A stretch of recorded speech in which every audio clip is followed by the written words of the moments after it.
Champ and Contender podcast. Hello, and welcome to the Champ and Contender podcast. My name is Joseph J. Jones. My name's Fabian Collymore. I'm a singer-songwriter. And I'm an ex-athlete for Great Britain. And we interview the champs and the contenders of this world. And in front of us right now, we have definitely got one of the biggest contenders going. Multi-talented taskmaster of being a magician, a musician, and a very, very talented actor, Mr. Craig Middleburg. Thank you very much for having me on, guys. No, how you doing, man? You okay? I'm good, man. I'm really good. I'm loving this space. This space is super cool, man. I feel like everyone that comes onto this show is going to be blown away by this. I hope so, setup. because when you first look outside, it's like, oh, it's a shed. And then you come when you walk in, it's a whole different world, man. Yeah, it's lovely. Wicked. Well, we've got a bit of a past, me and you. We were talking a little bit about it off of air. I did a music video. Well, I didn't shoot it, but I was in the music video for my song. It was Crawl. Bad Boy song. Yeah. To this day, Bad it's all Boy right. song. Do you know that song got on the Premier League, you know? For real? Yeah. I didn't know that. So when I was watching West Ham and stuff, I heard it in the background. I was like, sick. No way. As a West Ham fan, that must have been. Yeah, so it was like one tick off the box. But I always remember the director of the time who was doing the video and that, he just put out a load of photos of actors that I wanted to be in the video. And your face come up, and I recognised your face straight away from an advert. And it was an advert where you were rapping. And I was like, that guy, you've got this face. It's almost like you've already made it. I can't explain it. Like you have a way about you. Do you see what I mean? And there's this thing, like, not to blow smoke, but you when someone's got something, you can sense it. And so I was like, yeah, definitely get him in the video. Appreciate that, no. But listen, for those who don't know anything about you, Craig, tell us who you are and what you do. Yeah, man. So right now, I classify myself mainly as a professional actor. That's like my main thing that I focus on.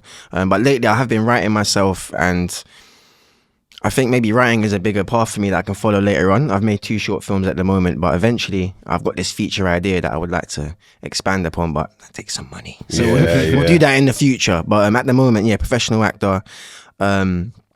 Like you said, we started off about 7 years ago, man. 7 years ago, your video Crawl was one of the first paid gigs that I'd done. So I'd done a few things like where someone was like, I'd be in the background or something, like just to dip my toe in the water.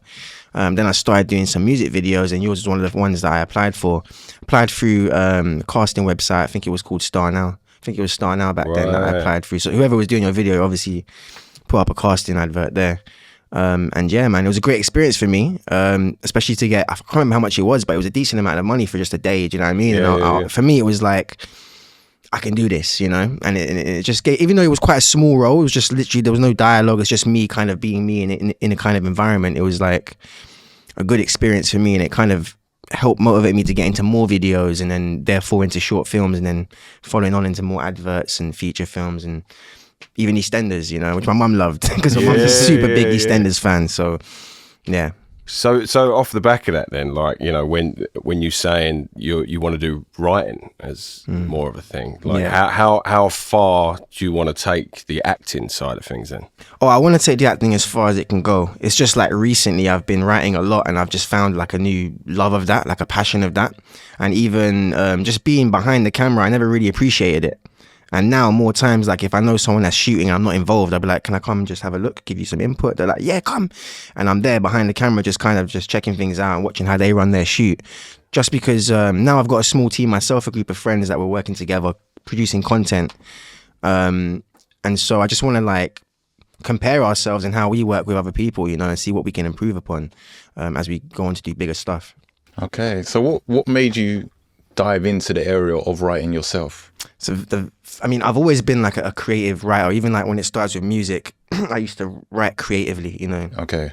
Sometimes about my life and what I would see, but also I'll just think of a whole situation and just write about a whole situation that has nothing to do with me. Like a woman going through trouble. I'd make a song about, I think I made a song called Poltergeist, and it was about a woman going through an abusive relationship through her perspective and then the man's perspective. So I was just trying to be creative with everything I was doing. So that was a song that you wrote? That was a song, yeah. Okay.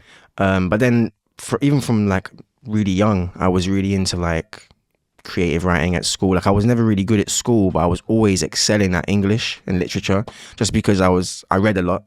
My vocabulary was quite extensive. and I used to like to create worlds and create stories.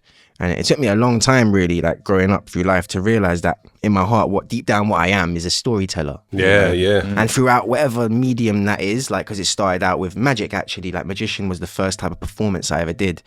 That was kind of telling stories. I'll be giving you some patter, like, oh, there's a queen and she met the jack, and then and I tell you a story. Then it became like, you know, as a rapper, I would tell stories like vocally. And then it became acting, still telling stories, and now writing, still telling stories. And I was away in Lanzarote on holiday, and I was just by the ocean. I had like an epiphany, and I was like, I'm a storyteller. And that's all. As long as I'm making stories and telling stories, I think I'll be happy in this life, you know. So telling stories through characters at the moment, as we speak, like you're saying, you're doing the writing and stuff. You know, I think you've got the ability to go as far as you want to take it with the acting. You know, when you know when someone's just got they got it. They got an energy. Like, you know, we watched Gassed Up literally last night. I was watching it, and it was like, you're the best one. Like, nothing taken off the other guys, but it was like, as you know, a supporting actor in that film, which I think are always the best roles anyway, right? So when you look at those roles, and it's like, yeah, I believe that guy. Yeah. Like, I know that guy. Like, we were saying that off of air and stuff. So, like, my question to you is, how much of that, you know, have you picked up of where from you live? Is it yourself? Do you ever do any like method acting when it comes to that stuff? Did you walk around for a couple of weeks being a or was it or was it something that just, you know those guys? So for Gassed Up, I mean, honestly, Gassed Up is like Roach. The character Roach is like me when I was younger, but times by like 100. Right. So like I was very similar to Roach, you know, like I used to smoke and I used to hang around on the ends, and I might have got into a few bit of bad activities, but never to the point that Roach did. Roach is like 1,000 times worse. But for me, it was like drawing on to like me as a kid, just thinking about how I felt in that moment, trying to show off to friends, trying to show off to girls, like that kind of energy when you're like a teenager, you know. And even though Roach, and I believe he's like 17 or 18 in the film, I was kind of drawing on when I was like 15, like, because like that's the kind of energy that Roach is. He's a bit childish. He's a bit, you know. So I was just drawing on like the 15-year-old version of me, and then just amplifying it into like, you know. I didn't want to make it too exaggerated because I wanted to make it believable as well. Like I wanted people to know that like this is someone you could actually come across, because I've come across people like that before. So yeah, I just tried to make it believable, relatable, and I just drew on my own experiences. And yeah, for sure, like I definitely know a Roach. In my ends, you know what I mean? Like growing up, there was definitely a Roach. She was doing the most crazy stuff, and everyone knew about it and everyone spoke about it. So. But there's always more to them characters, isn't there? Because it's like you see the abusive side of his dad and things like that. There was a small bit, and you might be surprised that I picked up on it, but you were slightly off screen, but you were doing an Irish accent to your mate. Yeah. You know what I mean? So he's talking like that to your friend, like, and it's like this thing of like, you tap into what is sort of really within the character. Do you know what I mean? That's great that you clocked that, because that's something that the director specifically wanted to put in. Yeah. He specifically was like, can you do Irish accent? And I was like, yeah. He's like, great, put it in please, because your dad's Irish, and I just want to throw that in there early so people get a little taster of what your life's going to be like at home. Yeah. And so yeah, I'm glad that you picked it up, because a lot of people don't. Yeah. And that's actually one of my favorite scenes as well, when I'm with that play fighting. Yeah, I said, like, I loved the beginning, because it was like this group of lads. It was like, yeah, let's do this, even though it was something completely naughty, you know, and it's definitely saying that no one condones in the Champion Contender podcast. But it was like, you know, if you're watching a film about that, you know there's going to be this arc of, you know, where does the redemption in all this come? Where does it begin to flourish in like the humanity side of things? And you're all a group of young lads, do you know what I mean? Don't know what life's got in front of you, and all from the streets, all from the ends, you know what I mean? So, but you played it so well. Like, thank you. With those sort of characters, do you ever feel typecasted in that sort of a role? Yeah, man. Like, so like one of the things that I was speaking to my agent with, like, after Gassed Up, is that, you know, I've been typecast a bit, in the sense that it seems like if you need like an aggressive hood white boy, you can definitely shout me, and you guys can definitely shout me if the money's right. But I am trying to expand on my repertoire, because like I can do a lot more, and that's another one of the reasons why I started writing. Originally, the first thing I wrote to actually shoot, which was called You're Welcome, I wrote it to just showcase another side of myself and two actors that I know. We all put our money in together and was like, let's self-fund ourselves a short film and just showcase the characters that we want to show. So I wrote myself as like a homeless, drunk Irishman, which is very different from Roach. Do you know what I mean? He's actually a funny guy. He's jovial. He's had a hard life, but he finds happiness in his life, even through drink, I guess. But like, he's not anything like Roach. And I wrote it specifically to be like, I just want to show another side of myself. Yeah. And so like, I do get typecast a bit, but then as things have been going on, I've been steering away from it lately. But do you know what? There's nothing wrong. Like I have never been able to shake my accent, which is that of probably a 1960s EastEnder, and it's just something that I've always been brought up with, being from like Barking and whatever. And I always remember, I've said this in a previous podcast, but like people would say you need elocution lessons and things like that. Like, and I was like, well, you wouldn't ask Amy Winehouse, would you? Why would you ask me? But I don't think it's something to ever shy away from, like what, and I'm not saying that you're saying this, but like where you are and where you're from, because you get shows like Top Boy and you know you have them types of characters on there, but the real depth within those characters shines through. No, 100%. Yeah, and you forget about the accent and where they're from and the type and the way, the style that they are and stuff. Like, I'm just gonna say it, man. I think like he should be on Top Boy. I think that'd be fucking quality to be on that sort of show. I mean, things like Top Boy, Supercell. These are the things that I would. Like, these are like the top tier things of that kind of urban genre. Yeah. And it's like, I'm always open to being in that. Like, I'd love to, you know, I know some people that are on both shows and stuff, and I've worked with some of them, and it's like great to work with them all. But I'd love to be a different kind of character, you know, like I know it seems 100%. Like if I was to get slotted in there, most likely I'd be like an aggressive white boy that has beef and does mad things, and I'm happy to do it, but like at the same time, maybe let me be the officer that's onto these man, you know, let me be like the undercover, that young guy who's onto them, like, and I just feel like there's other roles that I can do, and like you were saying, I'm not shying away from what I am, because one of my biggest acting idols, Michael Caine. Yeah. Every time you watch Michael Caine in a film, whether he's a murderer, a teacher, a nice old man, you know, he's always himself. But he's different characters. Do you understand what I'm saying? Yeah, like, mate. It's like Ricky Gervais. It's like, you know, it's like them guys. It's that kind of acting, you know. They played him like that. Do you know what? It was so weird, because I had this conversation with myself in my head today. Sorry, Fabe. I feel like I'm just spitting here. But it was like, you would never ask Charlie Chaplin to stop being Charlie Chaplin, and he was Charlie Chaplin throughout his whole career. You would never tell Laurel Hardy not to be Laurel Hardy, because they were that through their whole career. Ricky Gervais says that argument, and that's what he is, kind of thing. But like, you know, there's types of actors. There's types of actors. Michael Caine is perfect. What you're talking about, that's like another one. Tom Hardy as well. Tom Hardy as well. Similar in the same vein, because he could be, you know, like I've seen him recently as an evil villain, you know, but then like, you can look back and see him like in a love story, and he's still the same character. He's still him. Yeah. Just like in different situations, you know, and like he alters himself slightly, but you can always be like, that's Tom Hardy. Whereas there's some actors that, you know, that you'll watch a film and you'll be like, that's not the same guy. Yeah. You know, like I think one of the best ones for me was the guy that plays Tommy Egan, Joseph. Oh, yeah. So like he done a role where he's like a pregnant transgendered man or something. Like, and I was like, amazing. I was like, this is amazing, because like I would watch it and not even clock you're the same. Except for the face, obviously, is a bit bait. But do you know what I mean? I'm very happy to like play a role where I'm completely different, man. Like I'd play like a transgendered role. I'd put on the dress and stuff. Like if it was for a proper story and it actually had something behind it. Yeah. You know, I don't always have to be like the drug dealing bad boy. No. So you've answered one of my questions I was going to ask. Oh, really?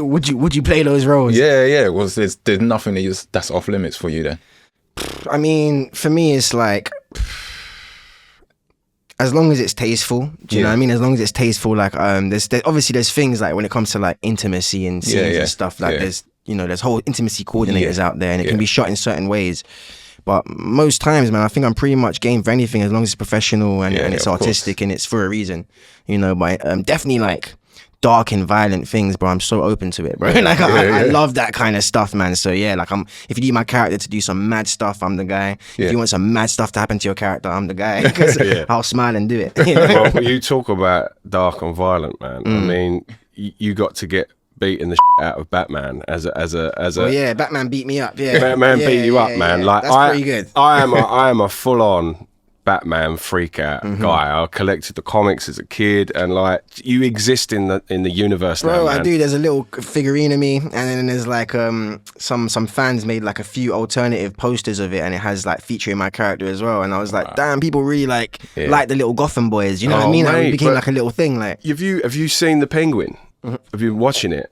No spoilers. I've been because that's going to be something that I really like. Yeah. I wait until it's all out so I can just spend like a few days powering through it with my girlfriend. Yeah. but you're in that world still. Do you know what I mean? Like, to me, you still exist. We were there, innit? We were there. I mean, but I was like watching it, like thinking he might pop up. Like, I would love to. The gang, man. You know what I mean? But like, what was that? I mean, I'm a total Batman freak out guy, you know, so I'm going to get a bit fangirl on it. But like, so what was that experience like? I mean, Matt Reeves being directed by him. I mean, the trilogy of the Planet of the Apes, which to me was like one of the best trilogies that has been in terms of Comic-Con-esque films or whatever.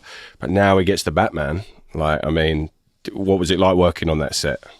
So it was the biggest set I've ever been on, even to this day. I did this like quite a few years ago, obviously, but even to this day, biggest set I've ever been on. We were supposed to go to America to shoot this, so our scenes, but it was in the original contract. But because of COVID, they actually had to scratch that, and they actually built the whole train in Leavesden Studios in Watford. Wow. Which is insane for me because it was like a moving thing, like it would move, and they built it. And I was like, what the hell? Like, they were supposed to shoot it in a subway station in New York, but it was like, let's just bring the subway station here. And yeah, massive set, amazing opportunity. Even someone like Robert Pattinson like took time to speak to us. You know, we had quite minor roles in the film, but there was times when he was chatting to us. Everyone had like a real good energy around there, you know, because everyone, like you said, everyone's like a fan, and everyone's like a superhero fan. They were filming, I believe it was Venom, like at the same time, simultaneously. So like every now and again, you'll see someone from Venom's cast and stuff, like, and Zoe Kravitz saw her, and I was like, yo. in the suit as well, doing backflips and stuff. I was like, yeah, let me just, I'm actually allowed to stand here and watch. You know what I mean? Usually someone would be like, sorry, move. Like, I was actually allowed to be there, man. And Matt Reeves is awesome. He let us have a bit of freedom and creativity. All the face paint you see us have, he told us to do it ourselves. Sick. And then he okayed each one. So even my one that had the cross on the head, I was like, how can I distingush myself? The cross. And he was like, I love it. I was like, all right, cool, perfect. Oh, wicked. The only one with the cross is me, and that's because Matt Reeves okayed it. And yeah, so that scene, that big train station scene, like, it's the only time that I've ever done something like this where they had a constant amount of water coming on top of us. We had to wear wetsuits. Right. Because in the fight scenes in the rain, right? Yeah. So they're just constantly showering us with water, like freezing cold water as well. Like, wow. So like we worked through it. Even though it was an amazing experience, like it was tough because it's like hours upon hours of just doing the same choreography. Matt Reeves is a perfectionist as well. So like until he's happy with the take, you're not moving on. Even if it's just Batman walking out of the shadow, it's like, we're going again. And we're all shivering and freezing, but we're like, okay, Matt. Like, it's just like, let's make what he wants, you know? Yeah. And I think it came out fantastic, man. I think it's one of the best Batman films, so. I think it's the most accurate, but also the most realistic. Yeah, it's gritty. I like that it's gritty. It's year 2, isn't it? Year 1 is the graphic novel, which is where he first begins. This is to me, it's year 2 where he's like, I don't know. Anyway, let's get off. You know, I love it. You'll go forever. I could go forever on Batman. I'd like. Well, who would you play as a Batman villain? Who would you love to play? I mean, the type of character like would have to be Penguin or Riddler. Really, one of them. Yeah. One of them. Like Penguin is because like everyone. He's so endearing, innit? Like he's an endearing character, and then he turns out so bad. Like I like the young Penguin from like Gotham and stuff. You know what I mean? I like him. I'd love to play that character. Okay. But also like my own twisted version of Riddler would be super fun as well. Yeah, man. You know what I mean? But make a new character for me. Oh, mate, I could go endless with the characters. Like even a Two-Face would be fun to play, wouldn't it? Like you did Two-Face, or you did like the villains. Like I loved what Tom Hardy did with Bane, because again, you talk about spins on stuff. Like he got the idea for what a lovely, lovely voice and all this. It was like actually a Welsh traveller. So he got the concept of the voice, and it was this famous Welsh traveller who was a bare knuckle champion boxer. I swear. Just a bad man, right? I don't even know about this. Oh mate, it's so interesting when he talks about it. And the voice was very much like this, you know, when he talked. But then all of a sudden he said, well, how can I mutate it and make it sound international? And he just changed the voice. But that's what you do, innit? As an actor, I'd if someone went to me, you know, you can give up your life or be a Batman villain, I'd be like, I'll give up. Just like stop that. The music, stop the podcast. I just want to be a Batman villain. Yeah. I would love it, man. I would absolutely love it. How was it on the set though? Like other than like the main, like being not being the main character, how was it for you not doing that role? Oh, so you're touching on something there. So I was very grateful to be there, and very like I had a trailer. Like I was there. I felt like I'm actually doing what I want to do, you know. Yeah. But at the same time, Yeah. every time like my role, I'm one of the guys that gets punched very early, so I get punched and I'm on the floor. I've been knocked out by Batman, like, you know what I mean. So, and the whole time my one eye's open, and I'm watching like Batman just do all the moves and that, and I'm like, oh.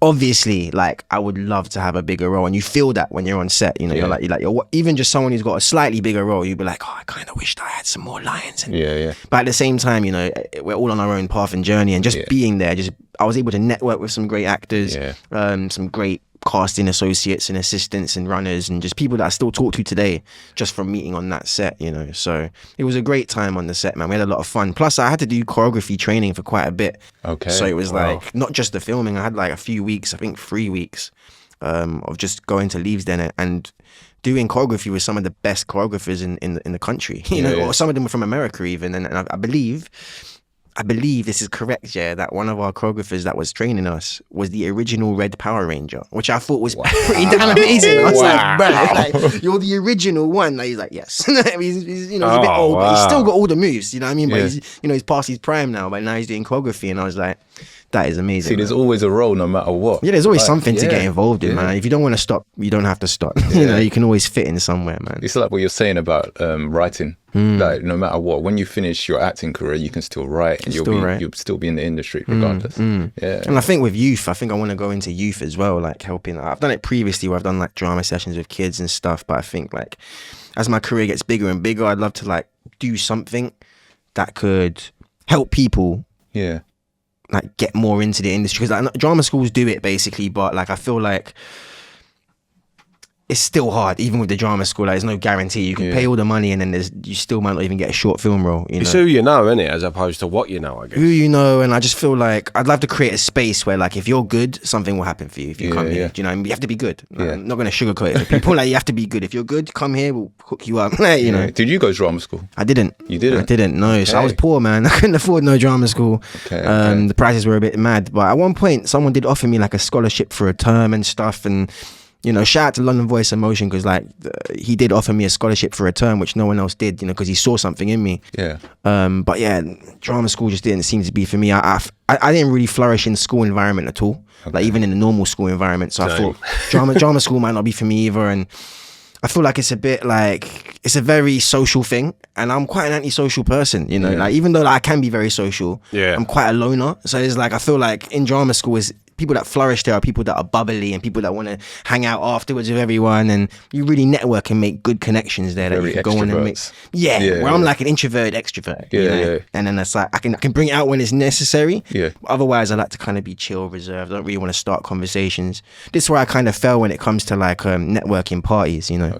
From being in films like Gassed Up, I've got to attend some great parties and meet some great people, but maybe I'm not doing enough because I should be really biting some people's ears off, and I'm just like, all right, my name's Craig, nice to meet you. Yeah, you know what I mean? Your agent, like, you got your agent to do that. Yeah, exactly. Like, I mean, it's the same. Like, I never wanted to go. Like, you know, I'm not going to say names actually, but I never wanted to go to music schools because it was like I always felt weirdly I weren't a musician who was a musician. Like, what do you mean? Like it was a bit like I never felt like someone who'd learnt. I taught myself guitar, I taught myself how to sing. Self-taught, Self-taught and all that, like exactly how you've done with your craft, you know? And I found people that were in that world a little bit unbearable sometimes. Like, I can relate. It's, you know what I mean? Like, oh, the drum, you know, it's all a bit like, oh man, I just don't want to, you're not my people. Like, my people are down a pub, you know, getting on it every Saturday or whatever, having a pint and just having a laugh. And it's like, you learn more just watching or just, you know, living the life as opposed to, you know, I completely understand what you mean by that. Can I go back to when you were saying about like the choreography? Yeah. And it's Batman. Yeah, no. He's like, I've got to go back to Batman, guys. Batman. No, but my question really is about like how do they fund a young actor like choreography, you said goes on for weeks and that. Do they always pay for your time as an actor whilst you're on set? So you're on a retainer sort of thing? I was paid, so it can be different with every actor. Do you know what I mean? Like, depends what your role is and stuff. But what I was doing was getting oh no. It's all right. It's all right. Technical difficulties. Guys, I've just literally spilt a pint of Guinness. As you could see, if you're watching, if you're just listening, spill it all over Fabian. I was just more worried about laptop. Yeah. Sorry, Fabe. Sorry, no worries. So my question to Craig was, in terms of the acting side of things, being on set for a length of time, choreography, like, do you get a retainer for that? Do you get how does that work? Yeah, so as I was saying, it can change between depending on your role and stuff. But for me, as that small role in Batman, you get paid for your choreography every day. You get like a daily rate, and that's whether or not like you're there for the whole day or half a day. And more time, it was not that long. It was just a few hours, and then they get in a fancy car, take me back home. Do you know? So you actually want to stay longer. You know, can I stay? And if you wanted to, they would let you just hang around as well, which was really cool as well. So we got to see some of the sets being built and stuff, and some of the boys we just chilled. You know, we just chilled out because we're getting paid for the day. So we can either go home and like chill out, or we can just chill here on set where we want to be. Do you know what I mean? So we was mingling, talking to people. But yeah, we had like a certain amount of money we'd get paid daily, but that was just like rehearsal fee, and then it's like you get a different fee for the time that you're actually on set. Then there's things like overtime and stuff like that. So like a day rate is like 12 day. It could change 9 or 12 hours, depends. 8, 9, 12 hours, depends how the contracts worded it. But basically, if you go over your set period of time, you get charged overtime and stuff like that. So sometimes people in the cast and crew are like, I hope it goes overtime because you get paid more money, you know. Yeah, of course. And someone like Matt Reeves, who's, you know, very specifically wants what he wants, more time he might go into overtime. Yeah. So everyone was kind of just happy on that set to be obviously you're working on Batman. Most people are like a massive fan, you know, growing up with that. So everyone's happy to be there, especially us boys. It was like a big moment for us to be on such a big set.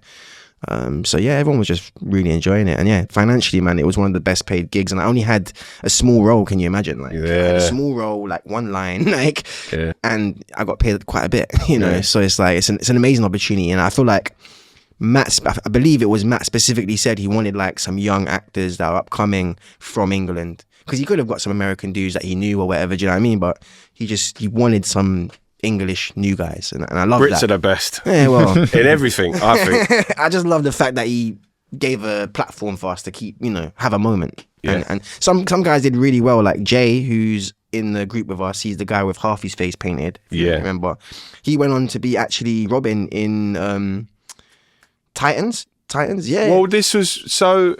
I thought they were going to use him. Oh, wow, so they fused the worlds, man. So there was like, that is actually the same guy who then becomes Robin. Are you joking? Yeah. And oh, so it was right. Yeah. Because I said from the dot. No. I said from the dot, right? Because they wanted to originally use Damon Wayne to be Robin in the third Robin, right? So they wanted. Let me explain this, right? So they wanted him to be Robin, the original Harvey Dent that was in all of the films that Tim Burton done. They were going to use him as Two-Face. They taxed him, got Tommy Lee Jones in. They were going to have Robin Williams as the Riddler. So that was going to be that story.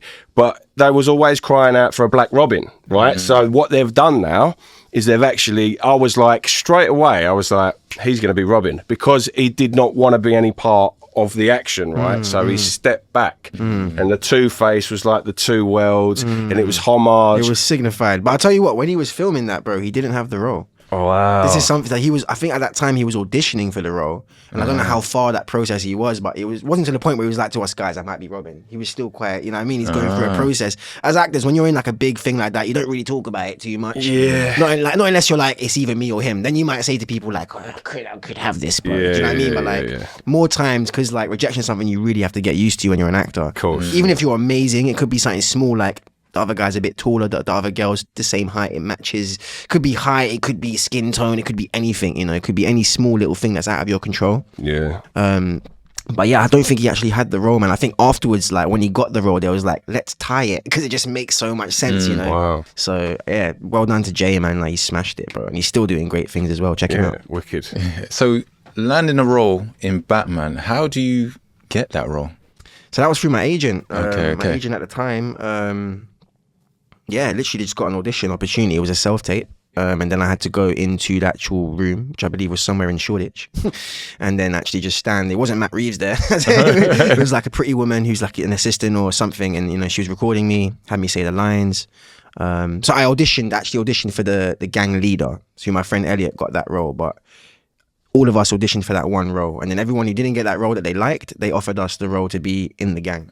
Okay. And that's how I got the trained gang member free. Oh, wicked. So listen, going from being in a gang and having a small part in a film, you have a film now that's released, Cookster. So talk to us about Cookster. You are the main character. Yes, so this is my first time being the main actor in a feature film. And what's interesting about this one is that it's based on a true story. So it's based on the real life story of Jason Cook, who ex-criminal, now a very good guy. And if you speak to him, he's a lovely, lovely guy, very, very cool. But yeah, he had a bit of a hard life, grew up in Bournemouth. I like that in this role, it made me, again, different from Roach, even though similar vibes, like I do deal drugs, but this one's heavily on cocaine. So like this one's not so much weed, it's like, yeah, there's a lot of cocaine around here. Never have I had to sniff so much fake drugs in my life, except for that film. Yeah, that film I've sniffed a lot. It's actually vitamins. So, you know, you can OD on vitamins though. You know, you can go over the top with it. But yeah, that was a lot, man. But yeah, it's all based on a true story. And it's actually a series, so it starts off as a book. He wrote a book, and he's got like 4 or 5 of them now. Right. And so they turned the first one, which is a prequel, into the first film. And so he's actually got a whole lineup of further films to go, depending on the success of each film. So if the film does well, then we do the next one. If the film does well, we get a bigger budget, do the next one. And the plan is to grow with me. So like I start at the age when he is like, I forgot how old he is. I think he's like, it's been a while since I shot it now, but I think he's like 17, 18 again, similar to Roach's age. But then as the books and then the films progress, you know, he turns into 20s, his 30s, eventually goes to prison, and there's a whole different story. Like, do you know what I mean? So it's like, there's room for us to grow together with this franchise if it does well. So did you have to hang about, Jason? Jason. Did you have to hang about with Jason a lot then? So I met him, like, the interesting thing of this as well is like, I met him like, not too long after we shot Cruel, man. Really? So I met him then, and then like he was specifically looking, because he was ginger growing up, yeah. That's why he was specifically looking for a certain type of ginger guy in it. There's not many ginger guys that can pull off what I do as Roach. Do you know what I mean? Yeah, so it's like, even this is all long before Roach and stuff, you know, this is before I'd done much things, but he met me, we had a meeting, we took some pictures and stuff, and he was like, yeah, like, I really like you, like, I'd love you to play this role in my film. He gave me a book, he's like, you can read the book, see if you like it, da-da-da. And I was like, yeah, this is amazing. And then like years went by, man, and nothing happened. And I was like, because at the time I was like telling people like, I'm gonna be the lead role in a film, and I told my mum and you know. Of course you can. Yeah. Mate, you would not believe the amount of swearing we've had on this podcast. We've got so many beeps to come. So many edits. Cool. So yeah, man, I was really excited. And then like years went by, man, and I would hit him up obviously and be like, what's going on? He's like, oh, we had some issues, we were sorting things out. And it wasn't until like maybe a good 3 years later, man, that he hit me up and was like, oh, we're ready, we've got the money, we can do it, we're gonna shoot it, we've got a team, everything. And yeah, so like to get to know him, what I really liked is I spent some time with him obviously, but not too much, because he's a busy guy as well, you know. Also, I'm living in Hackney, he was living in Bournemouth. He's got like a family to deal with and stuff, you know, life. But I met his mum, and I feel like that was one of the biggest things for me, is I had to meet his mum. Like, and I met his mum, and I remember she saying to me that, yeah, I look similar to how she remembers her son looking. And then she watched one of our scenes that I'd done with the woman called Tracy Shaw, if you know her from Coronation Street, great actress. Oh, yeah. Tracy Shaw, yeah. So she plays my mother in Cookster. Right. And so the mum, his real mum, was watching us have the scene, kind of just giving us how it would be in real life. Do you know what I mean? And just having her input there, and just having her like go like that was like, okay, because for this the first time I've impersonated a human, like a real person. Yeah. Every other time it's just a fake, someone's created this character. Roach is a character from your imagination, Archie's a character, all these characters that I've done, but this is a real person whose family members will watch this and be like, that's nothing like him, or that's exactly like him.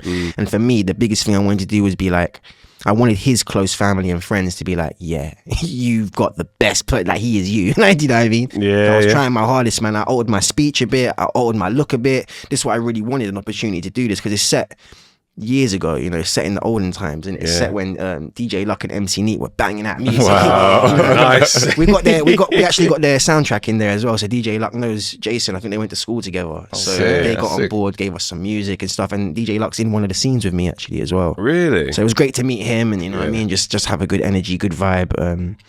And yeah, man, it was just a great experience as well. So do you feel like you have to like immerse yourself into the character? How do you draw on that feeling of being that character? Is there like... I mean, I got Jason to send me loads of pictures when he was young, like around the same age of what I'm playing. Yeah. So I looked at all these pictures and stuff, and just like, obviously we're not too similar because he has a different upbringing from me. Yeah. In the sense that if you grew up in Boreham Wood those days, it's quite similar to how you talk. Yeah, mate. And then I've grown up like with a more multi-ethnic kind of, the way I speak is like colloquial London, do you know what I mean? So I had to alter a few things to try and fit into that time period. And even the way we dress and stuff is just very different, do you know what I mean? And I liked it. And even though they went to the point that even in the shots when you watch the film, all the cars you see are all the only old cars. You're not going to see any new cars and stuff, do you know what I mean? I love that they put that kind of effort into it, you know? Yeah. And everything's just like on point for that time period, and I loved it, you know. So living in Hackney, that's right? Yeah. The people that live around there are some drug dealers, there's some drug takers. Yeah. Did you have to like immerse yourself in their way of thinking, just watching the way that they behave? So the storyline is like, he has a reason for why he gets into doing what he does. Yeah. Dealing with the devil's dandruff. Okay. So he's got a reason. He does end up taking it. But at the beginning it's not that, like he's thinking I need to make money for various reasons. So it was more, for me, it was more thinking like the desperation that he feels and the need to just like become better than what he is. Like his dad works a really bad job, doesn't have a lot of money, and he watches that and he's like, I don't want to be the same, you know. And he's like, he's seeing other people that he knows with a lot of money selling drugs, and he wants to get involved. He falls into the trap that most young men do, you know. But he does have good intentions, but I feel like a lot of people do, you know. So it's relatable. How does it feel having your film in the cinema? Oh, it feels, this is the third one. So like, well, your lead though. This is the first for me to have my face on the poster, like, you know, front and center, which is really good, man. Like it's good to be able to say to my friends and people that have been watching my career slowly grow from Cruel. Yeah. Do you know what I mean? People that, because I remember I would meet people that know me in life and they'd be like, oh, how's your little acting thing doing? Like, and you have to like, you listen to those words like little acting thing, and I'm like, oh, you don't rate me, yeah. But then later on, I'll see them again. They'll be like, bro, I saw your face on the bus. Like, well, I'm going to watch your film tonight. Like, I'm going to grab my girl and watch it. And those same people, to see the difference in energy. And it's just literally just like, unfortunately, it is when you start to get some form of success. And I wouldn't even say I've hit like the success that I've always dreamed of. You know, like now, sometimes the odd person will stop me and be like, I swear I know you from this film. Yeah. And that's an amazing feeling, you know, if, like someone recognizes you for what you do. But yeah, I want to buy my mum a house. You know what I mean? I want to really like experience the success. And even from, you know, as we spoke earlier off air, when I had a record deal as a kid, I had all those thoughts as a 16-year-old. I was like, I'm going to buy my mum a house. And now I'm in my 30s. And then it's like, it's still not bought the house. So, you know what I mean? It's like, it's a hard grind, bro. You know, it's a hard... But you've got that youthful skin, man. Like I'm telling you, like I play the young boys, yeah. Mate, I'm going grey. I'm like, I'm getting fatter. You know, like I'm lucky now. Musicians look the way they do. They look like the monsters these days. I'm like, I can get big and tattoos on my face. They want that life experience, isn't it? That's they do. They do. You know. Yeah. I mean, it seems like you've always been like the arts is where you need to tread foot, right? Like whether it be music, whether it be an entertainer in you know, being a magician and stuff. Storytelling. That's exactly. The core of it, yeah. Like, as long as I'm telling stories, I feel like I'll succeed. Yeah. Whether that's like to like superstardom or just be able to pay my bills, like we was talking about off air before as well, like I'm just satisfied with either one, man, because I've worked bad jobs, you know, I've worked like late night delivery driving or one of my first gigs was like in Boots, like just being a customer and dealing with some really rude people. Yeah. I've pulled drinks behind like shady bars, like, you know what I mean? So it's like I've lived that life, and it's like to be able to pay my bills with stuff that I love. Yeah, it's a whole different feeling, man. It's amazing, you know? isn't it? Like I don't think there's any, like, I feel when you earn money from what you really love to do, you don't have to reach the top. It's like, it's satisfying. I'm doing it. You know, it's a dream for a lot of people. Yeah, it's a dream. Definitely. Just being able to make some money from it. You know. Yeah. Have you got any stories? You haven't got to name names or anything, but you touched on it's funny. how when people think you're successful, you know, like how they sort of change a little bit towards you and stuff. 100%, bro. Like, what can you tell us any stories, like any sort of, like, you don't have to name names, but like, I mean, number one, girls. yeah 100%, bro. Like, right. Girls for sure. Like, I feel like, unfortunately, like, you know, like the same girl that might not look at me in the street, if she saw that I was in the movie, that and everyone's liking the movie, then she saw me again, she'd want to talk to me. And it's the same. I've experienced that a lot. And so navigating that can be hard, because you always think, like, do you not actually like me? Is it just that I'm an actor, I've got the blue tick? Like, is that what it is? Like, do you know what I mean? It's like I don't know, innit? But luckily for me, the people that I've got around me are true people, and I've seen other people fall victim to that. You know, where a girl he's one of my actor friends, he's more successful than me, fell in love, and then the girl was kind of just abusing him because he had a lot of money. Do you know what I mean? Kind of just taking money from him. And in the end, his mates had to sit him down and be like, don't do it, bro. It's not worth it, bro. Do you know what I mean? And he's moved on now and he's happy, but that's something I always remember. And I'm like, that's because he was a very popular guy, and she's like a very gorgeous, beautiful, attractive woman. So it's like he was just kind of blinded by that. You know what I mean? So that's one of the stories. And then just like your friends as well, man. People that you grew up with that don't necessarily, never necessarily liked me, but like afterwards, like I'll see them and they'll be like, oh, I see your film. I know. I remember when we was young, and then all of a sudden, like we've got stories together and stuff. But I'll be like, you didn't help me in any way, bro. You know, or like same way those same people that was like, oh, how's your little acting thing doing? Yeah, I hate that, because it's the same when you go to barbecues and all that. And one thing I hate is like the first question anyone asks before, how are you? As a music guy. I hate that as well. I guess. Yeah, do you want another beer? Yeah, I'll take another one, bro. I'm down this now. But I do let's grab one of them. I won't spill it over your face. Please don't. Oh no! You feel so bad. That's all right, but can you imagine it went on that laptop? I bought a brand new laptop just for the purpose of doing these podcasts and all the rest of it. I was like, oh mate. I see the Guinness flying. I was like, no, you care about me at all. This side is much safer, bro. Yes, let's keep it there. Do you know what? I really want to get a sponsorship by Guinness. I'm going to put it in there, so I keep putting a Guinness there, man. You got work. I want Huel. I want Huel. He wants Huel. Yeah, trying to put some weight on here. You're the health guy. Yeah, man. Oh mate, I'm the opposite. We were thinking about calling this podcast the athlete and the abuser. Come on, that sounds wrong though. Yeah, I know. That's so wrong. I'm glad he's the one that's abused it. We've got a game. Okay. And you could literally be. I think David did one, didn't he? Yeah. Sort of. He was driving, but it's a drinking game. Okay. So if you're up for it, it won't be a mega shot or nothing like a mega pint or whatever. It won't be nothing like that. So, but what it's called is called Shot Stopper. Okay. And your undertitle is actors. So I'm going to put two actors up against one another. We both are, and you have to pick one, and you have to explain why you prefer that actor. Right. Ooh. Let's actually imagine, right, you're directing and writing a film. So you have to put these actors up against one another until we get your ultimate actor out of the rest of it. If you can't choose between two names, it's a shot. Oh no! Right, so this is tough for an upcoming actor, because I might want to work with all these guys. And if I start saying like he's better than him, no. Well, we'll see. Let's have a look. Let's have a look. Right, I'll start us off. So this is randomised as well. So some of these you might be like, how can I? But that's the idea. I've got to get you drunk. So right. So get a drink out already. Yeah, I know. Oh no. With limoncello. What do you want? Limoncello, Ray and Nephews. Oh, definitely not Ray. No. Give me something a bit softer. I'll give you. We'll do the limoncello. The limoncello is a bit of a fan favourite. Say fan favourite. I'm the one who ends up having to do the shot because everyone drives here. Not me. I took the train. Yes, took the train. He knew what was coming. He knew there was a pub. Right. So first two. Remember, you have to say why as well. So Stephen Graham or Will Smith.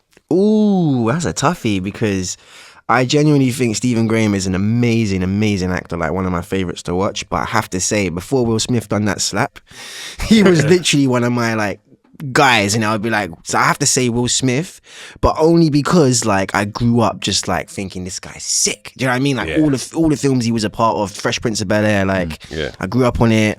I found him hilarious. He made me cry in certain movies. Like, what was that? £7? Is it £7? Oh, the man, Child? yeah. Bro, that one broke my heart when I was younger watching that, and I was like, this guy is just amazing at what he's doing. But Stephen Graham is phenomenal. Like, and he's worked with the same people that made Gassed Up, Ascendant Fox. So he's worked on Boiling Point, which is another show they produce. Oh, mate, yeah. So yeah, I've watched his stuff, and even before that, like I thought he was an amazing actor. So really tough one, but only Will Smith because I grew up and he was like a legend to me. The slap thing, but he's still a legend, isn't it? Yeah. I loved him in This Is England. Like, This Is England is the best British film you can ever watch, and I was just like, mate, that character. Anyway, go for it, Faye. All right, Will Smith. So you went with Will Smith, right? Will Smith or Forrest Whitaker? I think I'd still say Will Smith. It's going to be hard to beat Will Smith, because you guys went early with someone that I really like put up there as one. I reckon we'll see. I reckon there's some that change. Yeah. Okay, Will Smith or Tom Hanks? Ooh, that's a tough one as well. Yeah. Tom Hanks is great though, isn't it? Oh, is it a shot? You got 5. Is it a shot? 4, 3. Yeah, I can't decide between those two. I have to admit, I can't. Right, I got this fancy glass. I can't decide with those two. I can't decide. I won't do it all the way, man. I won't do it all the way. We'll just do a little tipple. I'm not even a big drinker like that. No. We're just gonna do that. Yeah. Yeah. Is that all right? Yeah. Sweet. Thank you. There you go. Right. So first shot. First shot. Yeah. Here we go. It's not too bad though. Is it? No, it goes down all right. Yeah. Let me tell you. Right. Okay. So couldn't pick between Tom Hanks, Will Smith. That's tough, yeah, because Tom Hanks has some great roles, man. You know, again, grew up watching some of his roles, and I just think that they're two different actors as well, where it's like Tom Hanks can, he's just got a certain emotion that he can draw out of you. Yeah. But Will Smith is like, so I can see him in comedies and everything, but Tom Hanks, like, if you watch one of his films, it's like, you're probably going to feel something in your heart, bro. Like, he's just sick with it, so yeah. That Otto thing he just come out on Netflix is really good. I haven't watched that yet. That's really cool. Yeah. That's a nice watch. Things, actually. It's a nice watch. Right, so we're going to go Jamie Foxx or Robert Downey Jr. I'd say Robert Downey Jr. Why? I just think it's the superhero movie, man. It's Iron Man. You surprised me with Jamie Foxx because he's a musician. Jamie Foxx is awesome. Do you know what it is? I think I'm biased because Jamie Foxx had beef with someone. Who was it? Who was he had beef like? Mike Tyson. Was it Mike, or was it 50 Cent as well? Oh, was it? Yeah, but he had beef. Well, he was playing Mike Tyson, but then Jamie had some sort of a stroke or something. But there's like a theory. This is not really like Mike Tyson wasn't happy with how he was playing the role of Mike Tyson and all this stuff. Like the lisp was excessive, but I think there was beef for that. But I think you're right with 50 Cent as well. I think 50 Cent. I believe, and at the time, I was like, just love it because 50 Cent's a troll, man. I'm just on his team, innit? If he's trolling someone, I'm gonna be laughing. And so, I think so subconsciously, like, ever since that happened with Jamie Foxx, like, someone I respected was beefing with him, and I was just like, I put him a bit lower in my standards. But I have seen him act. He's an amazing actor, actually, as well. And yeah, like you said, he's a musician and stuff. I can relate to a lot, but. Robert Downey Jr. Iron Man, bro. You know what I mean? It's like, again, like, I'm a big superhero buff as well, man. So, like. Same. Most superhero films, I'm going to be drawn to the lead actor of that, you know. Yeah. I feel like they've all been casted really well, to be honest. There's not really a superhero film I can be like, he shouldn't be the main guy. No, Robert Downey Jr. was gold. He's been casted again, hasn't he, as Doctor Doom? Has he? I didn't know. He's casted as Doctor Doom. So they brought back Robert Downey Jr. as, if you know, geeking out again, geeking out over villains and that, but Doctor Doom is Robert Downey Jr. So Doctor Doom is the big villain for Fantastic Four and one of the big villains for the Avengers in general. So mad. A little bit of trivia. There you go. Bit of a geek. All right. Robert Downey Jr. or Cuba Gooding Jr. I don't think I've seen enough of give me some roles that Cuba's been in. He done. God. What's that film? Here we go. No one can name it. Boys in the Hood. Boys Yeah, he was in Boys in the Hood. Okay. Yeah, he was in. I don't think I've seen enough of him to give Jerry a- Maguire was his biggest. Like he won Okay. an Oscar for Jerry Maguire. Show me the money. You know, all Okay, that okay, stuff. He was okay. big in Jerry Maguire. I'd probably still go with Robert, just because I've not watched enough of him, Yeah, and he's yeah. not so recognizable to me immediately. Okay, so we're going Robert Downey Jr. or Leonardo Yeah, DiCaprio. Leonardo. Yeah. He's like pretty much number one for me. I feel like he's the best actor. Oh man, we've done it early. Do you know what? I do these. Yeah. You might have a couple that could, but like for me, Yeah. like when if someone was, if you guys were like, who's your top actor? Like who do you think, like, or if you could cast someone to play in your movie, who would you love to cast?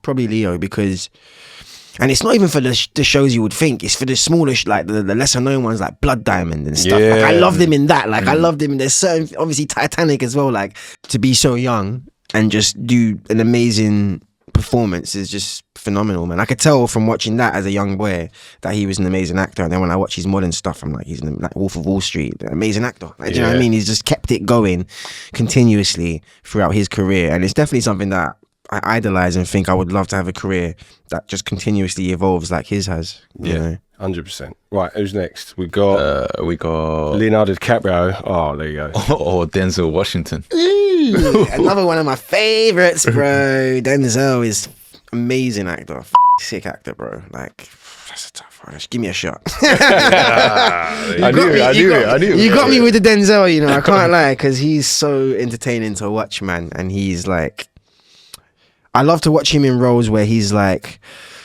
the underdog, and like he's like all the odds are against him, and he still comes out on top. Like I love those kind of roles when he's playing that kind of role, or when he's up against such a big like opposition and still perseveres. Like I love him like as like the underdog kind of character, you know. But Training Day is an absolute beast of a film. obviously he's a whole different character there. He's like I love him in there as well, because like, you know, he plays the whole switcheroo on his rookie, you know.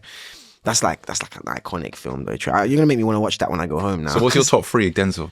top three? Sorry, I just I can't pick him, you know. I love No. Denzel in too many different things, you know. too many different roles. Too as many, well. but I think, yeah, there's too many different. I couldn't really pick out three of Denzel, you know. I think most of Denzel's career, like if he appears in the film, he makes the film good. Yeah. He's one of those kind of actors. Like even if you haven't heard of any of the other cast, if Denzel's in it, it's probably going to be a good film. I think Training Day definitely would take like one of the top 3 slots though, but slotting in the others, I don't know, man. It's a Tough, bit it's a tough. tough. It's too many. It's too many. Okay, go on, next okay. one. So we're fresh again. So we've got actually 2 Batman actors. Oh, Right, Morgan Freeman or Christian Bale.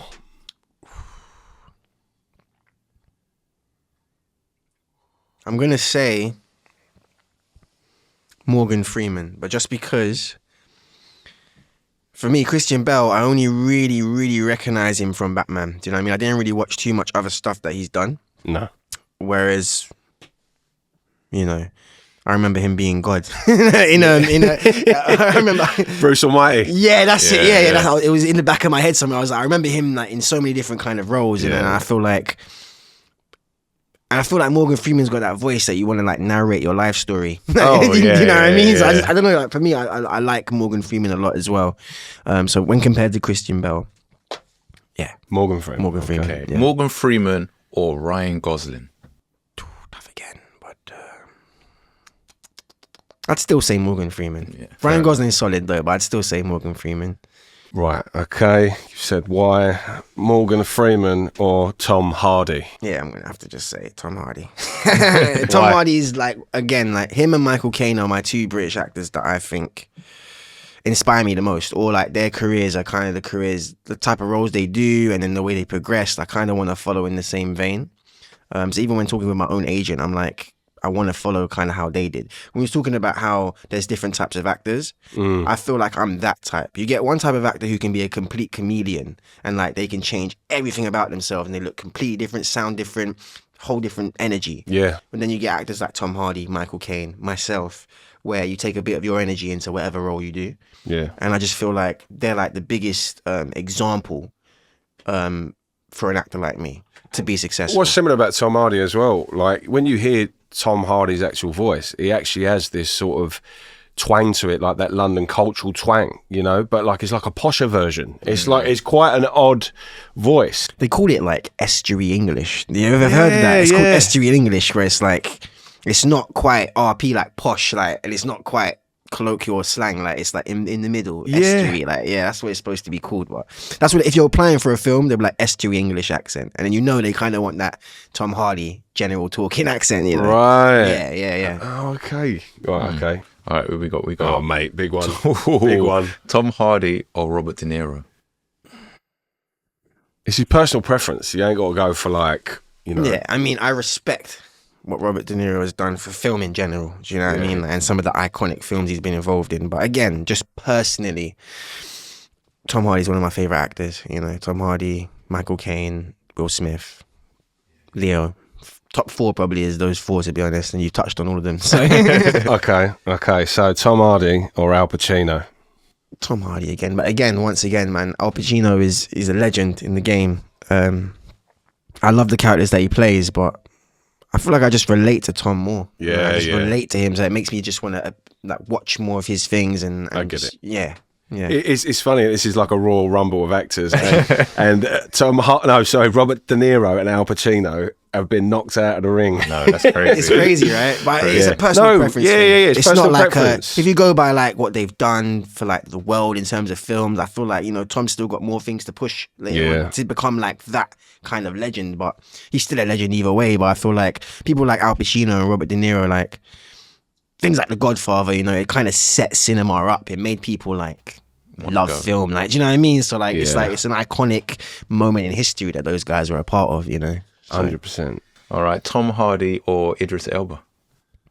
Ooh, tough one again. And I love Idris because Idris came to our premiere of Gassed Up. So you got to give mad respect to man like Idris. Oh, sick. Yeah, he came through. He put a little tweet up, post on Instagram and stuff of our pictures and stuff. And yeah, mad respect to Idris. And also just generally like great actor. I've watched a lot of his projects. I loved him in Luther.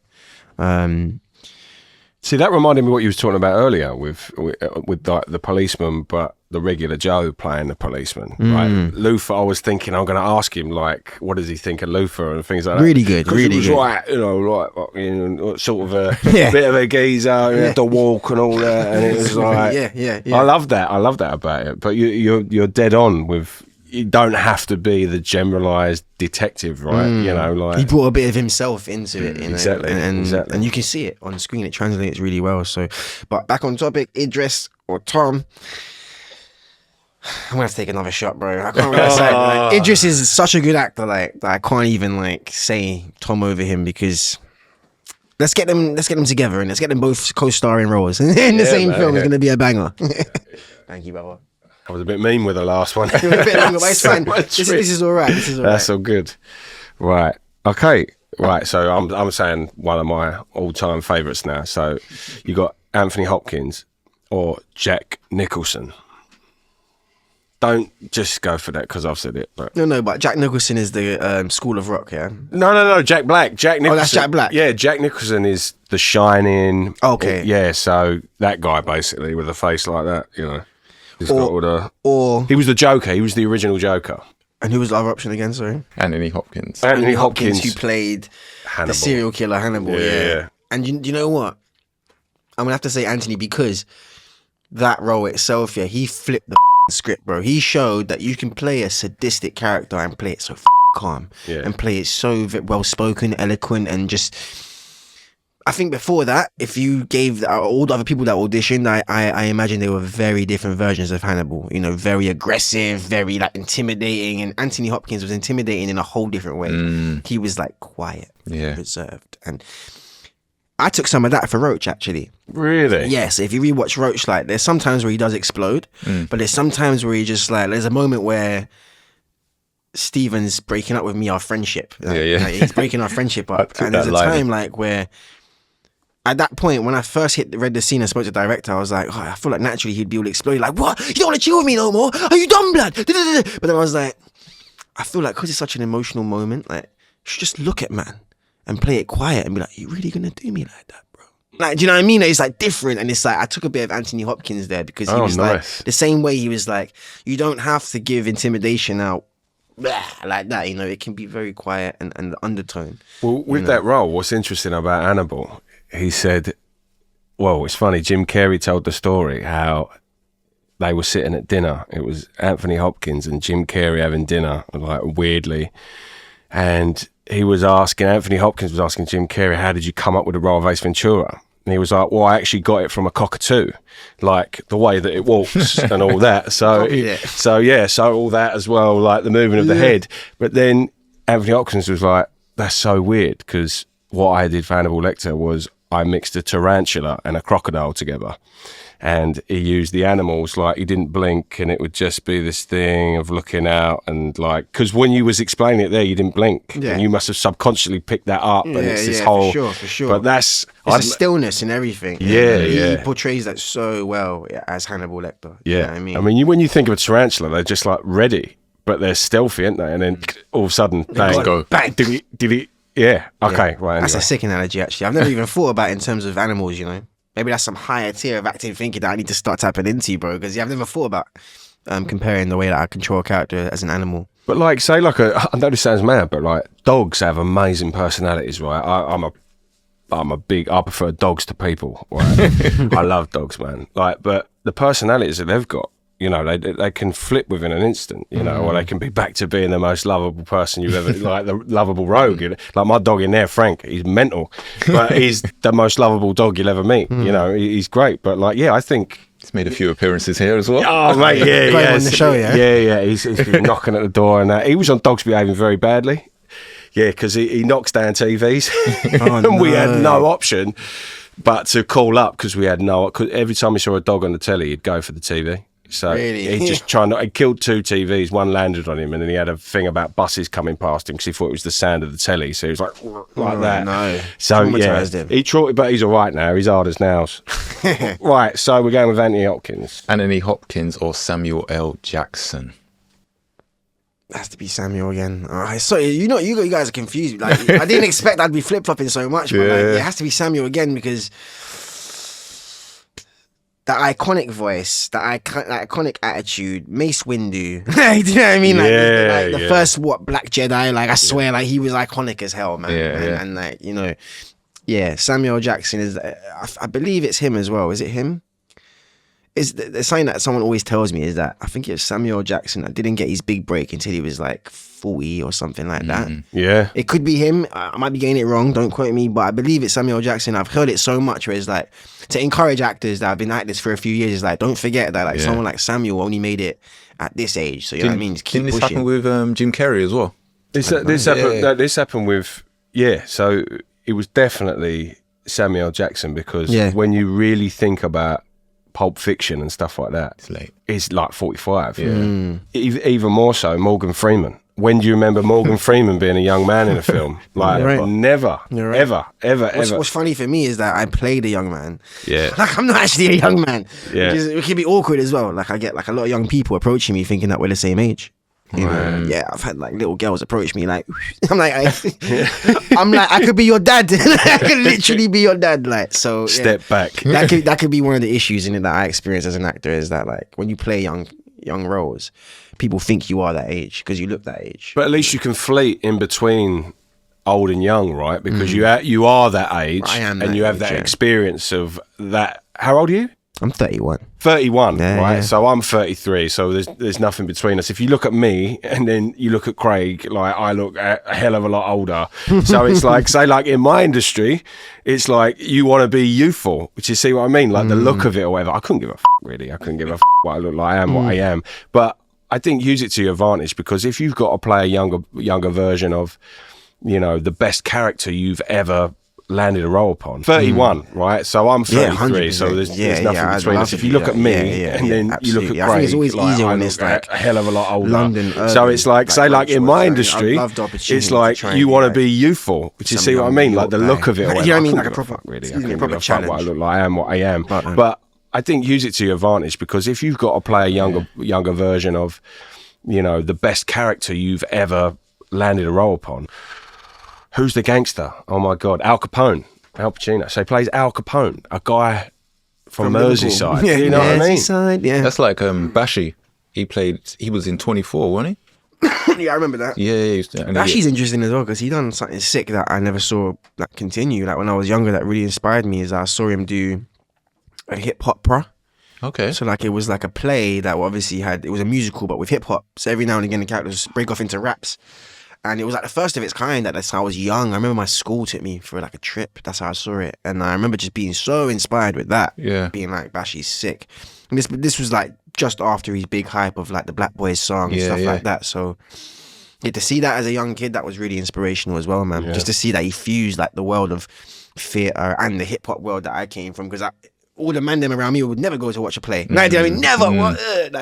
But all of a sudden now, Bashi's made it kind of cool for man to go to watch this thing. So that opened my eyes to a way that you can really fuse worlds, you know, because now you had theatre people with man them together in the same room. You would never think it, would you? Yeah. So yeah, it worked, man. But yeah. Okay, so we went with Samuel Jackson. You got one more. Ooh, it's gonna be a bad one, I can tell. Samuel Jackson or Brad Pitt? I mean, honestly, I recognize all the stuff Brad's done.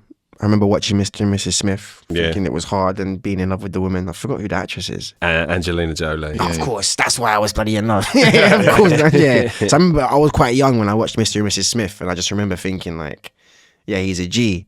But personally, I'd still have to say Samuel. Okay. Yeah. So, right, we've got a couple winners here, haven't we? So we had, you couldn't go between Will Smith and Tom Hanks.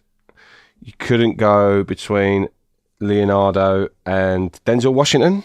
Is that right? Yeah.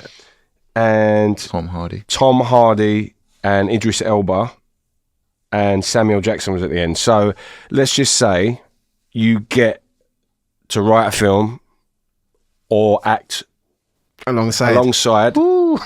You're only allowed to pick one of them. You're only allowed to pick one. So we're going to go. So it's Idris Elba. It's Tom Hardy. It's Denzel Washington. It's Leonardo DiCaprio. It's Tom Hanks. Or it's Will Smith. Who are you picking and why? That's tough. That is like the maddest decision to make, boy, because it's like unlimited budget. Like, yo, I mean, 20 million, there you go. It's got, really for me, it's down between three. It's down between either Leo, Tom Hardy, or Will Smith. It's one of those three. The kid in me wants to say Will Smith. Right. Like if I made the decision that the young me would be like, "You're G, well done," then it would be like Will Smith, because I just grew up on him. You know, so it'd be like I'd pick him. But the slap. For my career though, as well, like I just feel like I want to work with Tom Hardy. Like I just feel like he's amazing. Most things that he touches, like I Am Legend, like I would have loved to have been in that. And do you know what I mean? Like I just feel like most things that he's involved with is my kind of cup of tea. Yeah. All right, so it's between those two really. Okay. Leo's like, I know earlier on I said I'd pick Leo, but now you guys are it's gonna be between. I'd probably say Will Smith, only because like I know like the 13-year-old me would be dapping me up, saying like, okay, you're so with the Fresh Prince. Will Smith wins it. Will Smith wins for me, but yo, all the actors that you guys had here were amazing, and people that I grew up, a lot of them that I grew up watching, and it's a tough. They're all very talented. It's all personal taste. Don't worry, you'll still get your shots with Ryan Gosling. You'll still get your shots with Jamie Foxx. You got me. Trying to cover the tracks. Right, I've got a couple more questions for you. Mm-hmm.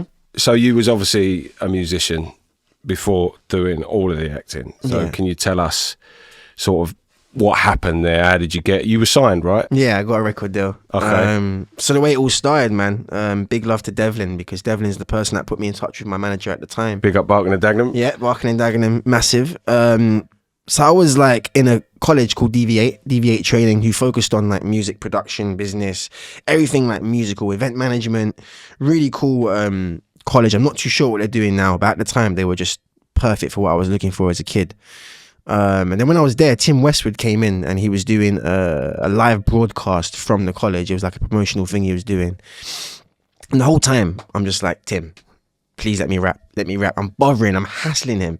To the point that my teachers are like, please stop, like you're embarrassing us. Like, do you know what I mean? I'm like, no, because I'm never going to see this guy again unless I get to do it now. That was my mind frame. I was like, if I let him walk out this door, And I even had like a CD in my hand of my mixtape that I had. And I gave him that, but I was like, he's probably not going to listen to it. He's going to go in the bin or something. And I was like, I have to rap in front of him. Have to. So I'm bugging him. He's shutting me down, but quite politely, to be honest. Like, he's politely shutting me down the whole time until he's actually on air. And I've fought my way through the crowd of kids and I've got like face to face with him. And I'm just looking at him. And I'm just in his eyes. I'm not blinking. I'm just looking at him and I'm just like, come on, man. Like, do you know what I mean? And he's like, I got this kid here called Magic. It looks like he wants to eat the mic. I'm going to give him 10 seconds. He gave me the mic. I looked at my teachers. They're all like, yeah, go on. I spit my best bars that I possibly had. I can't even remember where it was. But at the time, I remember I was like, these are my best bars. Before I knew it, man, it was like 30 seconds went by. 60 seconds went by. Time was going on and no one's taking the mic. And I'm just kept going. I kept going until I've actually run out of the lyrics. Now I've finished. And then everyone's erupted in the mad cheer. Tim West was giving me props. And what actually happened is that Devlin called into the show and was like, who was that? You know, he was sick. I've not heard. The words he actually said was, that was phenomenal. That was his words, phenomenal. I remember that, like, phenomenal. And he said he hadn't heard anything as good as that in a long time, especially for someone so young. You know, I think I was like 14 or 15 at the time. And yeah, man, from there, you know, he's like, get his details for me. Got my details for him. Obviously, he passed it on to his manager. And then I got put into a conversation with his manager, man. I ended up getting a record deal. And it was all through the back of my own effort, hassling Westwood, which is like a show that sometimes you just have to put yourself forward, man. And then also just because Devlin saw, like, I don't know, something that he just related to, he thought, yeah, I want to help this kid out. And so he put me in touch with his manager, which he didn't have to do. So, you know, I'm eternally grateful to Devs. So we didn't make enough money that the label would have liked. So I ended up losing my record deal. Unfortunately, at the time I did think I would be the UK Eminem. That's literally what I thought I was going for. But you know, if that didn't happen, you know, I would never have fell in love with acting and I never would be doing what I'm doing now. So it just goes to show that everything happens for a reason. And I feel like everything that I learned being a professional rapper helped me when I became a professional actor, in terms of like, even in terms of being in front of cameras when you do music videos. The same cameras that we shot Crawl on, you know, we'll be using to shoot films on, you know. So it's like using the same equipment. You have to be comfortable in front of the camera if you're an artist or whether you're an actor. So I think it was great preparation for what I'm doing here today. How do you feel about the representation of young actors in today's game? Can you elaborate what you mean? Like, how do I feel? Well, how do you feel that you're presented in the public eye? Do you think it's easier for young actors now? Do you think it's harder? Do you think you need to be on socials more? Is there a new way? Yeah. Like, you have to be on it all the time? Like, 100%. what? How do you feel? I feel like it's definitely like easier to be an actor now than it was in the past. Right. In the past, you know, it was so like a very small group. They didn't really take newcomers that much, and if they did, it'd be like an open. Like, remember, like Daniel Radcliffe when he got picked as Harry Potter. Yeah, that was a massive like open audition kind of thing where millions of people came along and auditioned.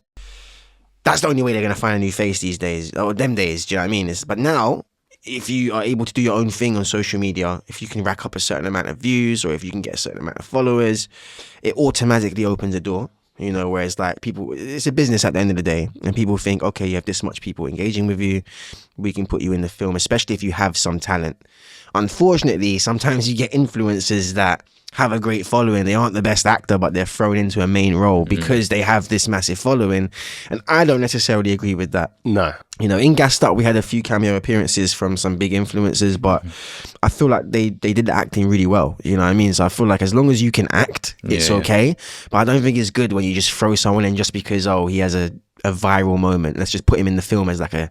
The worst one for me was Game of Thrones, and I saw Ed Sheeran. I was like, why? I was like, bro, I was so into this thing. I was so zoned into it. I was in the world, bro. Yeah. Then I just saw Ed Sheeran, and I was like, I'm back in the real world. I'm no longer in their world. I'm in the real world. I see Ed Sheeran again. I'm like... He even had the same hair, and his voice, I think... He started singing. I was like, if they're going to put him in it, don't make him sing. Just have him kill one person or something. I'm in love with the sheep. It's like, no, shut up, man. Because it was trying to do like a Celtic thing when he and like, but it's just like I mean, I get it. You want someone massive like him in your show. People will talk about it, but for me, it's like that screen time could have been like an actual genuine actor who's trained or dreamt about it. Like, do you know what I mean? And like, where Ed's like, I like Game of Thrones. I'll do it. Like, you're gonna pay me some money. I'll do it. Like, you're kind of taken away from real actors there, aren't that's you? what I believe a little bit, man. Yeah, and I mean.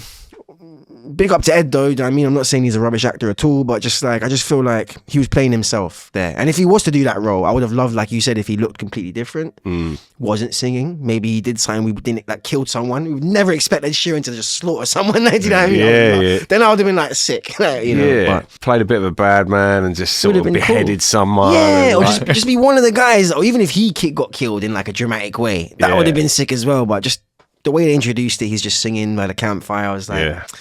That was the beauty of Guy Ritchie though, wasn't it? Because seeing like Vinnie Jones and turning Vinnie Jones into like saying that you never, everyone knew he was a hard man, but to be like, oh, actually, he's quite good in this. And then like later on, I actually think like Vinnie Jones, I was never like massively like, yeah, Vinnie's a great actor because of, you know, reasons like what you say, like, should they be acting their footballers? Like, I get it from a cultural point of view. Yeah. And then all of a sudden you watch him in the role, he's like, oh, this is good. Later films, not so good. But now, it's like, oh, actually, you got acting chops now. Like, you know, even things like The Gentleman and stuff like that. Yeah, and I think for sure you can always build as well, bro. Like, I'm not saying like, oh, like if Ed Sheeran was to make a decision today and be like, I want to act, I want to study it, I'm gonna even not saying go to a school or a teacher, but if he took the time like I did to watch and study actors and learn, then he could become an amazing actor as well. That's another thing about acting that I think is amazing, is that I feel like some people are genuinely just born with the talent, but I feel like you can literally just practice and learn. It's like music.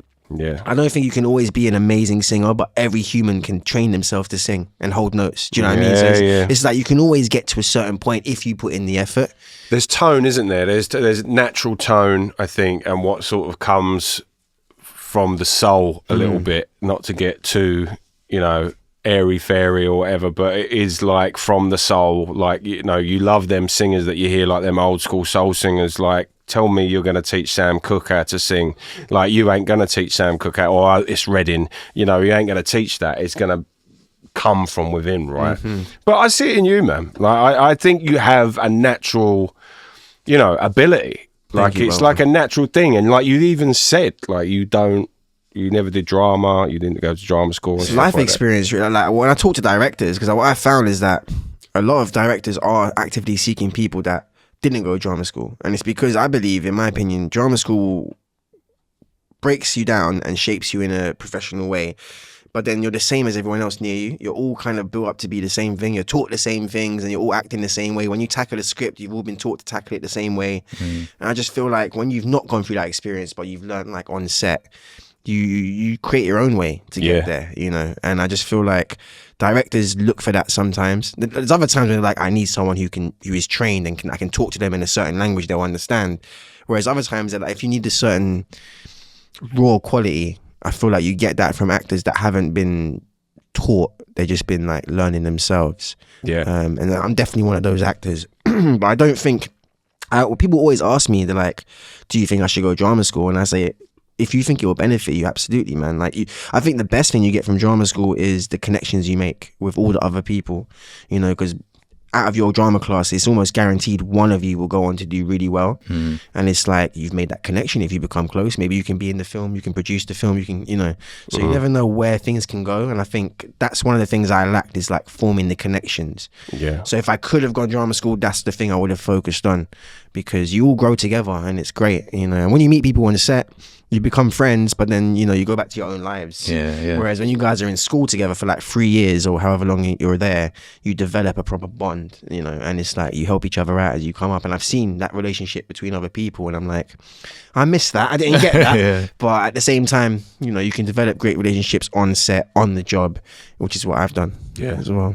So you see in the film industry, do you feel that AI can disrupt you? I'm scared of it, bro. Really? I'm actually genuinely scared that I believe that at some point our roles could be irrelevant. Like, you might not need an actor, or you just might need a one-time use. Like, you get paid one time, you can use our likeness, and then forever then you're just used for whatever. But there might be a massive payout, but at the same time, it's like, then it's just not even you, is it? It's just your face. It's been digitally created and holograms. I'm scared, bro. I'm very scared. You're being honest. I think AI is great in some ways, but in terms of acting, it is a genuine fear of mine that eventually it might make our roles obsolete. You know, they're creating things with AI that it just looks like real life now. And, you know, if you can do that, why pay people to do it? You know, like, it makes sense and I understand, but at the same time, I feel like you're always going to be missing that human spark. You know, there's some things you can't get from AI. Yeah, I just feel like I'm hoping anyway that the world sees fit to keep actors around but at least things like theatre and stuff, I don't think that can be done by AI. I don't think you won't get the same experience watching holograms interact with each other on a stage. So I feel like that's safe. But in terms of film and TV, yeah, it's definitely a concern. But maybe not for my generation, maybe for the next generation. Okay. Yeah, maybe. Would you let AI write a film for you and act in a film by a robot? On my behalf, like, no. Couldn't, man. I mean, if an AI wrote a film and I took credit for it, it's like I didn't really write the film. Do you know what I mean? It's a lie. And then if an AI acted my role, and then I was like secretly like pretending it was me, like he's doing bare backflips and they're like, I trained for 12 years. No. Sounds like a cool story though. It would be sick, but like I can't. No, because I wouldn't be proud, innit? That's the thing. I want to be proud of my work. I want to be able to, like, you know how it is when you've watched back on one of your music videos that you worked hard on. You're like, I'm proud of this. If an AI wrote the song and then performed it for you and just used your face, you'd be like, it's whatever, innit? But that would be a good story to write about. Oh, an actual script. An actual story. Like, I used AI and it got me here. And now, you know what I mean? AI has taken over and I'm like, I shouldn't have made AI so big, and it's like just lost all my integrity for what I ever wanted to do. So I think there is probably like a Black Mirror storyline. Like one of the episodes is probably one of those. Like I've seen some AI storylines, but yeah, I think AI is good and bad. There's times when AI is amazing as well. Do you know what I mean? If you could play one historical figure or anyone that you love, whether it be in music, whether it be the life of an actor, whether it be a politician, you know, whoever, who would you want to play and why? Who would I want to play? Like an actual person? An actual person. I think, just thinking off the top of my head, I would want to play... I'm quite limited, like, because I feel like the person has to be ginger. No, but you know what? It doesn't. I mean, you look at, like we were talking about earlier, like the Penguin. Look at Colin Farrell in terms of all the prosthetics. He does not look like Colin Farrell. True. All right, well, any kind of figure, like, ooh. I mean, honestly, like, I would have loved to have played like a boxer, like someone like Mike Tyson. Obviously, I can't ever be Mike Tyson, but like, if you could think of someone that could fit their image, like a big boxer, I'd love to do like a biopic like that, especially if their story is interesting. Yeah. But like a boxing film is something I've always wanted to do. I'm quite unfit now, but at one point I was fit. And then so back then I was like, I'd love to do a boxing film. Yeah. But I think that'd be an excuse for me to get in shape. And what I like about Cookster actually is that for the next few films, he gets bigger. Like in real life, he becomes quite big. And so he's like, I'll pay for you to have a trainer and put you on a diet and we'll get you big. And I was like, I like that because I'm getting paid to like be healthy. Get healthy. So I was like, I'm down with that, you know, but then that's like 2 more films down the line where he gets really stocky in prison and that. So it's like, you know what I mean? So if that happens, then I'm very open to it. Do you know what I mean? So Tom Hardy. Yeah, exactly, bro. I love to make a whole transformation, but it's hard to do when you're not being paid for it, because you know, like to pay for the diet plan and then to consistently go to like the gym and stuff when you could be like working or whatever. But when someone's like, we're paying you this amount of money for 6 months, you just go to the gym and eat what we tell you to eat. Perfect. That's a dream. That's a dream. I'm happy. I'll do it, mate. Do you know what I mean? Yeah. So, yeah, and that's what happens as an actor. You know, if they want you to bulk up for a role, that's what happens, and it's like an amazing thing. But at the same time, it's hard. Do you know what I mean? You can't cheat. If you cheat, you know, you're gonna it up for everyone else on the shoot. You know what I mean? It's not gonna look right. So you have to follow the plan, and I've never had to do that yet, but I think it's something that I could do. Yeah, and I'm down to do. Yeah. All right. So, what one piece of advice would you give a young up and coming actor or actress in the industry? Yeah, man.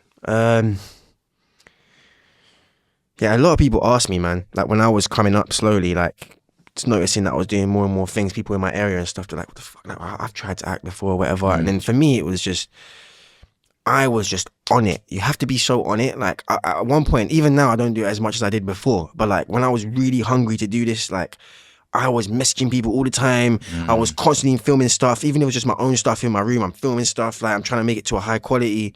I'm signing up to all the casting websites. I'm hollering at photographers. Like I was poor, remember? Yeah, so I didn't have money. Yeah, so like I was hollering at photographers that were doing TFP shoots, time for print. So that's a thing. A little tip I can give you guys, upcoming actors, is go holler at photographers. They're usually studying or just starting, and they'll do you a whole photo shoot for free. and all you got to do is just give them permission to use it for their portfolio. So that's like little things like that I could always suggest to young people to do, young actors coming up, is like, if you're struggling with funds, there's always a way around it. And I think at the beginning I was like really put off of the idea of how much money it could cost to get headshots from a good photographer, like to film a showreel scene to a high quality, or just to buy an outfit that would look good in these pictures. Do you know what I mean? I was struggling with all of that, and I thought there's ways around it, man. And people will help you as well if you reach out. I think at the time as well, I was like unwilling to really ask for help. Just wanted to do everything myself. But like, you know, shout out to Zabel Bespoke Suits Tailors. For example, I emailed them once when I had gassed up premieres come in, and I was like, oh, I've got this premiere. I'm one of the main characters. I don't have a suit. And they're like, we got a suit for you. And I'm like, you know, that's all because I reached out and asked for help. And so it's like, and from there I've developed a good relationship with them, you know. So it's like, that one piece of advice probably be like, don't be afraid to ask for help and just be persistent. It's a bit of two in it, but the persistence is the main one as well. Like, because, you know, it could take a whole 4 or 5 months of you doing stuff before anyone even gives a you know. Yeah. Well, Craig, it's been amazing talking to you, man. Thank you for having me, guys. I really enjoyed it. Sick place, and I wish you guys all the best with this podcast, man. No, I appreciate it. Listen, we believe in you. We think you can go the distance, and I'm looking forward to you writing your own film and starring in your own film, and it being a big blockbuster. Do you know what I mean? Thank you, brother. Sick. That's the aim. Yeah. Listen. The bar is closed, ladies and gentlemen. That was Craig Middleburg. Thank you. Where can everyone find you, Craig, before we go? Yeah, I'm on Instagram at Craig Middleburg. Most of my social media, you can find me TikTok at Craig Middleburg. And yeah, just feel free to reach out, message me. I'm very up for like speaking to young people. I love to help young people like get their foot in the industry. So if you have any questions about getting involved and just how to get started, I'm also shooting a lot of my own content with a small team now. So we're always taking new actors to come and take small roles and eventually get them built up into bigger roles. So yeah, just hit me up, man. Wicked. Straight from the horse's mouth. You heard it. Hit him up. That's Craig Middleburg, everybody. Champion Contender. Over and out. Thank you. All right, we did it, boys.